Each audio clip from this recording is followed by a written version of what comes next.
प्रिय दर्शकों, आप सभी का स्वागत है हमारे इस चैनल पर।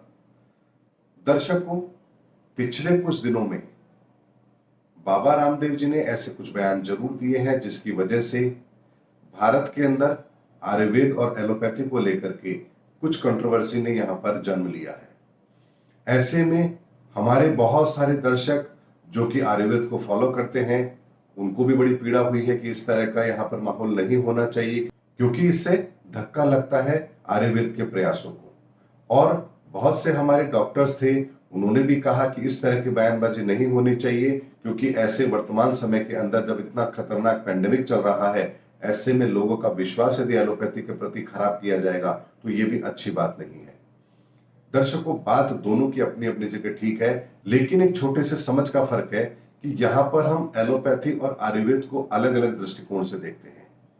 दर्शकों, इस वीडियो के अंदर मैं आप लोगों को वो ऑथेंटिक जानकारी दे रहा हूं जिसको जानने के बाद आपके मन से ये दुविधा आज खत्म हो जाएगी कि आयुर्वेद और एलोपैथी के बीच के अंदर क्या कोई संबंध है या नहीं है। दर्शकों, वैदिक समय पर जब हमारे वेदों की रचना हुई, उसी में हमारे ऋषि मुनियों ने हमें एक चिकित्सा पद्धति दी जिसे हम आयुर्वेद कहते हैं। और ये आयुर्वेद पूरी तरह से प्रकृति के ऊपर निर्भर है, यानी कि प्रकृति से मिलने वाले संसाधन, चाहे वो पेड़ पौधे, जड़, तना, बीज, फल या किसी भी रूप में हो, उसी के द्वारा हम अपने शरीर को निरोगी रखने का प्रयास करते हैं। यही आयुर्वेद है।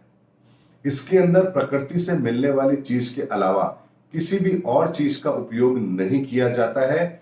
इसीलिए कहा जाता है कि इसके कोई साइड इफेक्ट नहीं होते हैं, क्योंकि प्रकृति से मिलने वाली कोई भी चीज का यदि हम डायरेक्ट यूज करते हैं तो उसका कोई साइड इफेक्ट नहीं होता है। जैसे मैं उदाहरण के लिए आपको समझाऊं, यदि शरीर के अंदर आयरन की कमी है तो आपको यहां पर एप्पल खाने के लिए कहा जाता है, और कोई फल जिसके अंदर आयरन हो वो खाने के लिए कहा जाता है, तो आपका शरीर उस फल से आयरन ले लेता है और आपके शरीर को उस आयरन की मात्रा की पूर्ति हो जाती है।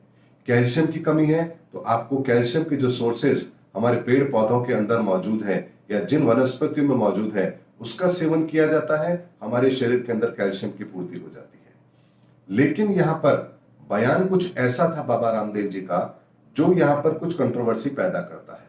उन्होंने कहा, क्या एलोपैथी के अंदर हाइपरटेंशन, डायबिटीज, अनिद्रा, क्या इन बीमारियों का इलाज है? बात उनकी अपनी जगह पर ठीक हो सकती है, क्योंकि एलोपैथी के अंदर भी हर बीमारी का इलाज नहीं है, ये डॉक्टर्स भी जानते हैं। लेकिन यदि एलोपैथी के डॉक्टर ये कहें, क्या heart attack, brain stroke, spinal cord की इंजरी, एक्सीडेंट में अंदर घायल होने वाले लोग, क्या इनका इलाज आयुर्वेद में है? तो फिर बाबा रामदेव उसका क्या जवाब देंगे? यानी कि यहां पर एक दूसरे को नीचा दिखाने की जगह हमें यह समझना चाहिए कि दोनों पद्धति आखिर काम कैसे करती है। और इस वीडियो को देखने के बाद में मैं दावे से कह सकता हूं कि आपका एलोपैथी और आयुर्वेद के प्रति नजरिया बिल्कुल बदल जाएगा। यह मैं आपको दावे से कह सकता हूं। दर्शकों, जैसा मैंने आपको वीडियो के आरंभ में बताया कि आयुर्वेद प्राकृतिक संसाधनों का प्रयोग करके व्यक्ति को निरोगी रखने का कार्य करती है।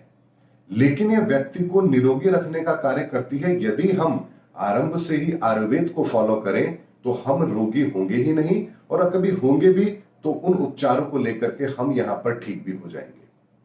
लेकिन यदि किसी का एक्सीडेंट हो जाए तो आयुर्वेद उसकी जान नहीं बचा सकता। किसी का हार्ट अटैक हो जाए तो यहां पर उसको नहीं बचाया जा सकता। किसी के स्पाइनल कॉर्ड में इंजरी हो जाए तो आयुर्वेद उसका उपचार नहीं कर सकता। ऐसे में दर्शकों, यहां पर एक चीज को समझना है, जो रोग ऐसे हैं जो हमारी रोजमर्रा की हमारी आदतों को बदलकर, और यदि हमारे खाने पीने की प्रकृति जो है, हमारी जो वस्तुओं का हम इस्तेमाल करते हैं, उसके अंदर यदि कोई हम चेंज करके समाधान ले सकते हैं, तो यहां पर आयुर्वेद फिर बहुत अच्छा काम करता है।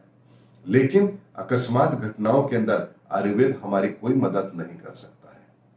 वहीं दूसरी ओर अगर एलोपैथी की बात करें, तो आज कोरोना के अंदर इतने लाख पेशेंट्स यहां पर हॉस्पिटल में रहे हैं, तो क्या हम आयुर्वेद के द्वारा उनको बचा सकते थे? क्या आयुर्वेद के अंदर ऑक्सीजन लेवल जिनका कम हो रहा है, उनको तुरंत ऑक्सीजन सपोर्ट की जरूरत है, क्या इसका कोई अल्टरनेट आयुर्वेद में मौजूद है? नहीं है। लेकिन यहां पर मैं आपको यह बताता हूं कि आयुर्वेद और एलोपैथी काम कैसे करती है। दर्शकों, आयुर्वेद के अंदर रोग का इलाज करने के लिए प्राकृतिक संसाधनों का प्रयोग किया जाता है, यानी कि डायरेक्ट जड़ी बूटी, पेड़ पौधे, बीज, फल, उनका प्रयोग किया जाता है। यानी कि नेचुरल रिसोर्सेज जो होते हैं वही हमें दिए जाते हैं और उसी को हमारा शरीर उसमें से आवश्यक तत्व निकालता है और हमारे शरीर को निरोगी बनाता है। लेकिन एलोपैथी के अंदर इससे एक स्टेज एडवांस जाकर के काम किया गया। यानी कि जैसे हम आयरन की कमी के लिए एप्पल खाते हैं, उससे हमें आयरन मिलेगा। विटामिन की कमी के लिए हम फल खाते हैं, उससे हमें विटामिन मिलेगा। लेकिन एलोपैथी के अंदर इसके कंसंट्रेट फॉर्म को यूज किया जाता है। यानी कि आयरन जिन तत्वों में मौजूद है वहां से आयरन के 100% प्योर फॉर्म को टैबलेट के फॉर्म में लिया जाता है और वो हमें दिया जाता है। यानी कि आपको पूरा एप्पल खाने की जरूरत नहीं है। एक एप्पल में जितना आयरन होता है या आपके शरीर को जितने आयरन की जरूरत है उसकी मात्रा की टैबलेट बना करके आपको दे दी जाती है, वो आप लेते हैं और आपके शरीर को आयरन मिल जाता है। ये एलोपैथी का फॉर्मूला है। अब यहां पर इलाज के अंदर भी दो तरह की चीजें होती हैं। एक होता है जो चीजें हमारे शरीर के अंदर कम है उसकी पूर्ति कर देना, जैसे आयरन, विटामिन, प्रोटीन, फाइबर, ये हमारे शरीर के अंदर कम है तो हम इनकी पूर्ति खाना खा करके कर सकते हैं, यानी वो चीजें खा करके हम इनकी पूर्ति कर सकते हैं। उसी तरीके से एलोपैथी के अंदर भी इनकी टैबलेट्स आती है, आयरन की टैबलेट्स आती हैं, विटामिन की आती है, कैल्शियम की आती है, उनको लेकर के भी हम कर सकते हैं। लेकिन इसके अलावा कई बार ऐसा होता है कि जब हमारे शरीर के अंदर दूसरे जीवाणु, वायरस या बैक्टीरिया हमारे शरीर पर हावी हो जाते हैं, ऐसे सूरत के अंदर आयुर्वेद के अंदर भी उसका इलाज किया जाता है। लेकिन वहां पर किसी भी तरह के विषैले प्रभाव को खत्म करने के लिए अलग तरह की जड़ी बूटी दी जाती है, जिनके अंदर वो तत्व होते हैं जो हमारे शरीर के अंदर पैदा होने वाले वायरस को या पनपने वाले वायरस या जीवाणु को खत्म करके हमें निरोगी बनाते हैं। लेकिन एलोपैथी के अंदर उसी वायरस के डेड सेल्स को हमारी बॉडी के अंदर एंटीबायोटिक के रूप में डाला जाता है, जिससे हमारे शरीर के अंदर भी एक एंटीबॉडी तैयार होती है और हम उससे लड़ करके अपने आप को तैयार कर लेते हैं। आयुर्वेद के अंदर भी हमने एंटीबॉडी तैयार की है, यानी कि इम्यूनिटी बढ़ाने वाले तत्वों को हमने लिया है, फलों को हमने लिया है, दवाइयों को हमने लिया है आयुर्वेद के अंदर, जिससे हमारे शरीर की रोग प्रतिरोधक क्षमता बढ़ती है, हम उस रोग से मुकाबला करते हैं। और एलोपैथी के अंदर एंटीबायोटिक दी जाती है, वो भी उसी बीमारी के डेड सेल्स होते हैं जो हमारे शरीर में डाले जाते हैं। ऐसे में ये कहा जा सकता है कि एलोपैथी के द्वारा जो डायरेक्ट आपको एंटीबॉडी बनाने के लिए जो चीज दी जा रही है उसका कोई साइड इफेक्ट हो सकता है, लेकिन वो साइड इफेक्ट तब होता है जब हम अपनी इच्छा से बिना मात्रा के, बिना डॉक्टरी परामर्श के लंबे समय तक दवाइयों का सेवन करते हैं, तब जाकर के उसका कोई साइड इफेक्ट होता है। और ये साइड इफेक्ट तो आयुर्वेद में भी हो सकता है, यानी किसी भी चीज का लंबे समय तक यदि हम सेवन करेंगे तो यहां पर उस चीज का भी नुकसान हमें हो सकता है। जैसे अत्यधिक मात्रा में खाना खाने पर हमें हैजा हो सकता है, उसी तरीके से यहां पर अत्यधिक मात्रा में एलोपैथी की दवा लेने से भी हमें कोई साइड इफेक्ट जरूर हो सकता है। दर्शकों, उसके अलावा मैं आपको यहां पर एक चीज और बताता हूं।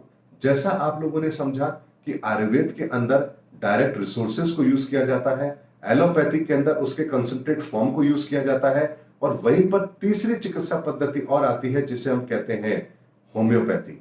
होम्योपैथी इससे भी एडवांस स्टेज की टेक्नोलॉजी है, यानी वहां पर जो तत्व यहां पर मौजूद है प्राकृतिक रूप से, एलोपैथी ने उसका कंसंट्रेट फॉर्म यूज किया और होम्योपैथी उसकी पावर को यूज करता है, यानी कि कंसंट्रेट फॉर्म की भी पावर को यूज करता है ताकि किसी तरह का कोई साइड इफेक्ट ही ना हो। जैसे मैं आपको यदि बताऊं, हम यदि मान लीजिए कोई चीज खा रहे हैं और उसमें कैल्शियम है तो हमारा शरीर उस चीज से कैल्शियम ले रहा है। एलोपैथी में कैल्शियम की दवा ली, कैल्शियम हमारे शरीर में जा रहा है, लेकिन कैल्शियम जिस फॉर्म में लिया जा रहा है उसका भी कुछ एक्स्ट्रा तत्व हमारे शरीर के अंदर जरूर जा रहा है। लेकिन होम्योपैथी के अंदर उस कैल्शियम का 100% पावर स्ट्रोक ही यूज किया जाता है। इसीलिए होम्योपैथी की हर दवा लिक्विड फॉर्म में होती है, यानी कि उसका पावर 100% नेचुरल पावर हमको दी जाती है। तभी देखिए उन दवाइयों के अंदर आपको 230 उनकी पावर जरूर दिखाई देती है, यानी कि ये 200 स्ट्रोक की दवा है, ये 30 स्ट्रोक की दवा है। इसको समझने के लिए दर्शकों मैं आपको एक तरीके से और समझाता हूं। जैसे गुलाब है, गुलाब नेचुरल है, इसका आप यूज करते हैं। अगर मान लीजिए इसको हम आयुर्वेद मानते हैं, तो उस गुलाब के शरबत को हम यहां पर एलोपैथी मान सकते हैं। यानी कि गुलाब को प्योर फॉर्म में हमने यूज किया और उसको शरबत के रूप में यूज किया, और उसको चाहे जब हम यूज कर सकते हैं। ये इसका एलोपैथी यूज हो सकता है। लेकिन होम्योपैथी के अंदर उस गुलाब के एसेंस को यूज किया जाएगा। यानी कि जैसे आपने देखा होगा कि गुलाब का एसेंस होता है या गुलाब का इत्र होता है, वो जो इत्र होता है वो उसका बिल्कुल प्योर फॉर्म होता है, उसकी नेचुरल एनर्जी होती है, स्ट्रोक होता है। होम्योपैथी हमेशा उसी स्टेज पर काम करता है, उसकी दवाइयां उसी तरह से बनाई जाती है। इसीलिए आप देखिए कुछ रोग के अंदर ना एलोपैथी काम करती है ना आयुर्वेद काम करती है, वहां पर होम्योपैथी बहुत अच्छी तरह से काम करती है। कुछ बीमारियों के अंदर आयुर्वेद बहुत अच्छी तरह से काम करता है और कुछ बीमारियों के अंदर एलोपैथी बहुत अच्छी तरह से काम करती है। ऐसे में हमें यह समझना चाहिए कि तीनों की तीनों ये जो पद्धतियां हैं जो इलाज की हैं, ये हमारे सुविधा के लिए बनी है, ना कि किसी कंट्रोवर्सी को जन्म देने के लिए बनी है। यदि हम ये कहें कि हर बीमारी का इलाज हर पद्धति से हो जाए तो ये संभव नहीं है। जैसे हार्ट अटैक का इलाज एलोपैथी से हो सकता है, आयुर्वेद से नहीं हो सकता है। स्किन की प्रॉब्लम का इलाज जितना अच्छा होम्योपैथी से होता है उतना किसी और से नहीं होता है। दर्शकों, मैं आपको अपने अनुभव से ये बता रहा हूं कि जिस तरह की बीमारी होती है उसके आधार पर ही हमें वो निर्णय लेना चाहिए कि हमें किस पद्धति के आधार पर इलाज कराना चाहिए। अगर किसी का इलाज आयुर्वेद में नहीं है तो हमें एलोपैथी में जाना चाहिए। एलोपैथी में यदि उसका इलाज नहीं है तो हमें होम्योपैथी में जाना चाहिए। लेकिन ये कहना कि एलोपैथी खराब है, होम्योपैथी खराब है, आयुर्वेद खराब है, ये बिल्कुल भी ठीक नहीं है। ये केवल और केवल एक सस्ती लोकप्रियता बनाने का एक माध्यम हो सकता है ऐसी डिबेट। लेकिन यहां पर किसी भी स्तर पर हम तीनों औषधियों को कम नहीं आंक सकते, तीनों पद्धतियों को हम कम नहीं कह सकते, क्योंकि तीनों का अपना महत्व है। एक रिसर्च के आधार पर डेवलप की गई है। हजारों साल का इनका इतिहास आयुर्वेद का है, सैकड़ों साल का इतिहास हमारा एलोपैथी का है और सैकड़ों साल का इतिहास ही हमारा होम्योपैथी का भी है। ऐसे में ये नहीं कहना चाहिए कि वो पद्धति अच्छी है, वो पद्धति खराब है। वस्तु काल परिस्थिति के आधार पर जिसको जो ट्रीटमेंट मिलता है उसके आधार पर यदि वो अपना इलाज कर रहा है तो इसमें कहीं भी कोई गलत नहीं है। ऐसे में किसी को गलत ठहराना, किसी की महिमा को कम करना, किसी की महिमा को ज्यादा करना ये बिल्कुल भी ठीक नहीं है। और ऐसे बयानों से बाबा रामदेव जी को भी बचना चाहिए, क्योंकि आयुर्वेद एक अलग स्तंभ है, एलोपैथी एक चिकित्सा पद्धति का अलग स्तंभ है। दोनों को कंपेयर नहीं किया जा सकता। मैं एक छोटे से उदाहरण से बताऊं, अभी जब बाबा रामदेव जी के शिष्य जो कि यहाँ पर बालकृष्ण जी हैं, उनको कुछ प्रॉब्लम हुई थी, वो हॉस्पिटल में एडमिट रहे थे, यहां पर उनका चिकित्सा पद्धति से इलाज किया गया था। अगर मान लीजिए कोई और इस तरह की बीमारी कभी किसी को होती है तो क्या वो आयुर्वेद का इस्तेमाल करेंगे? क्या वो हॉस्पिटल नहीं जाएंगे? क्या वो हॉस्पिटल में जाकर के उस समय पर अगर इमरजेंसी सेवाओं की जरूरत है तो क्या वो नहीं लेंगे? दर्शकों, ऐसी किसी भी डिबेट को हमें बहुत ही ब्रॉड वे में सोचना चाहिए। यहां पर ऐसी किसी भी संकीर्ण मानसिकता से जब हम कोई चीज को देखेंगे तो वो केवल और केवल हमारा नुकसान करेगी। ऐसे में यहां पर बड़े दिल के साथ ब्रॉड वे में हमें हर चीज की उपयोगिता को समझना है कि जीवन के अंदर जो चीज बनी है उसकी एक उपयोगिता है, उसकी उपयोगिता को किसी दूसरी चीज से कंपेयर कभी भी नहीं करना चाहिए, और यही हमारा दृष्टिकोण होना भी चाहिए। उम्मीद करता हूं दर्शकों, मैंने इस वीडियो के अंदर आपको आज बहुत ही स्पष्ट तौर पर यह बताने की कोशिश की है कि तीनों पद्धतियां एक ही हैं, एक ही तरीके से काम करती हैं, बस उनके इलाज का प्रोसेस अलग अलग स्टेज पर जाकर होता है। इसीलिए दर्शकों, कभी भी अपने मन में भ्रम ना पाले कि आयुर्वेद अच्छा है, एलोपैथी अच्छी है, होम्योपैथी अच्छी है। तीनों अच्छी हैं, तीनों की उपयोगिता है, लेकिन अपनी अपनी जगह पर है। अगले वीडियो में दर्शकों आपसे फिर मुलाकात होगी, तब तक हमारे चैनल पर बने रहिए। जय हिंद, जय भारत।